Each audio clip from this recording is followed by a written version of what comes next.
Assalamualaikum warahmatullahi wabarakatuh. Saya Reka Purwaningrum, NIM B100180665. Saya akan membahas mengenai regulasi penegakan hukum pengelolaan wilayah pesisir dan pulau-pulau kecil di Indonesia. Mata kuliah Hukum Sumber Daya Alam Kelas A dengan dosen pengampu Profesor Dr. Elita Rahmi, SHMH, Dr. Fauzi Syam, SHMH, dan Bapak Ivan Fauzani Raharja, SHMH. Saya akan membahas mengenai yang pertama, pengertian hukum pengelolaan pesisir dan pulau-pulau kecil. Yang kedua, landasan filosofis, yuridis, dan sosiologis tentang pengelolaan pesisir dan pulau-pulau kecil. Yang ketiga, asas-asas hukum pengelolaan wilayah pesisir dan pulau-pulau kecil. Yang keempat, pengelolaan wilayah pesisir dan pulau-pulau kecil. Yang kelima, pemanfaatan wilayah pesisir dan pulau-pulau kecil. Yang keenam, izin pemanfaatan wilayah pesisir dan pulau-pulau kecil oleh investor domestik. Yang ketujuh, izin pemanfaatan pulau-pulau kecil dan pemanfaatan perairan di sekitarnya oleh masyarakat hukum adat. Yang kedelapan, izin pemanfaatan pulau-pulau kecil dan pemanfaatan perairan di sekitarnya oleh investor asing. Yang kesembilan, pencabutan izin. 10, sanksi administratif. 11, sanksi pidana. Baiklah, kita bahas satu persatu. Hukum pengelolaan pesisir dan pulau-pulau kecil merupakan keseluruhan kaidah-kaidah hukum yang mengatur tentang hubungan antara negara dalam pengelolaan pesisir dan pulau-pulau kecil, dan mengatur hubungan antara negara dengan subjek hukum dalam pemanfaatan wilayah pesisir dan pulau-pulau kecil dalam rangka meningkatkan kesejahteraan rakyat. Landasan filosofis ditetapkan Undang-Undang Wilayah Pesisir dan Pulau-Pulau Kecil adalah dalam rangka meningkatkan kesejahteraan rakyat.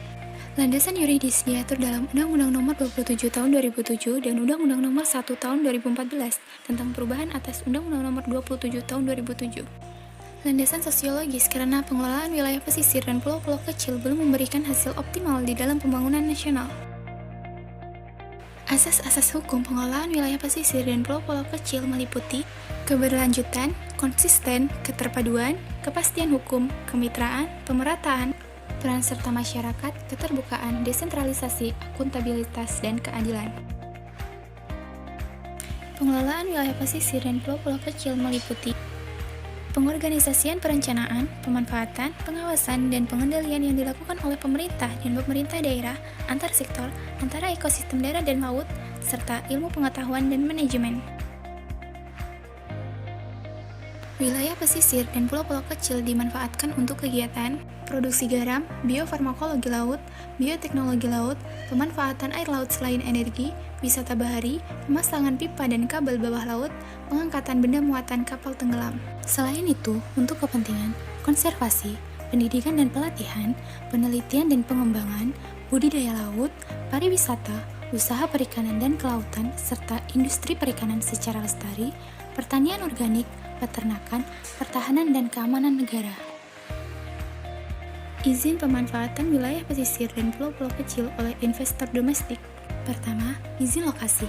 Izin lokasi diberikan untuk memanfaatkan ruang dari sebagian perairan pesisir yang mencakup permukaan laut dan kolam air sampai dengan permukaan dasar laut pada batas keluasan tertentu.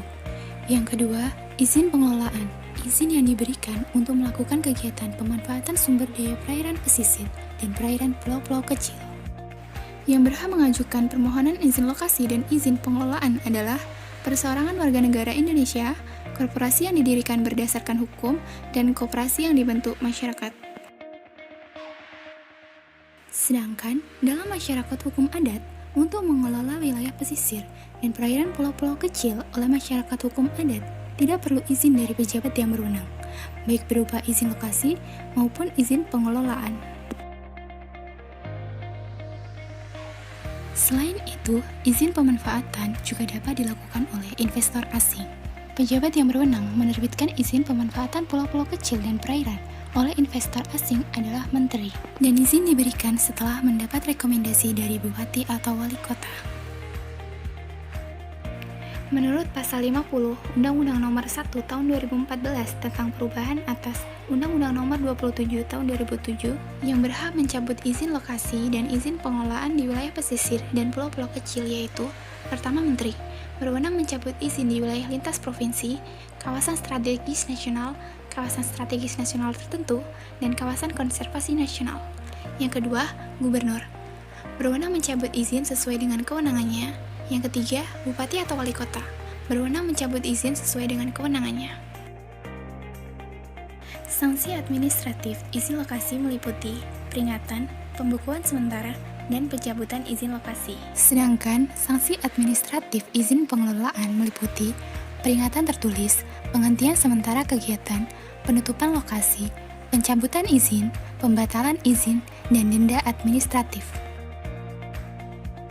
Sanksi pidana izin lokasi diatur dalam Pasal 75 Undang-Undang Nomor 1 Tahun 2014 tentang perubahan atas Undang-Undang Nomor 27 Tahun 2007, yakni pidana penjara paling lama 3 tahun dan pidana denda paling banyak 500 juta rupiah. Sedangkan sanksi pidana izin pengelolaan diatur di dalam Pasal 75A Undang-Undang Nomor 1 Tahun 2014 tentang perubahan atas Undang-Undang Nomor 27 Tahun 2007, yakni pidana penjara paling lama 4 tahun dan pidana denda paling banyak 2 miliar rupiah. Baiklah, sekian penjelasan dari saya. Wassalamualaikum warahmatullahi wabarakatuh. Terima kasih.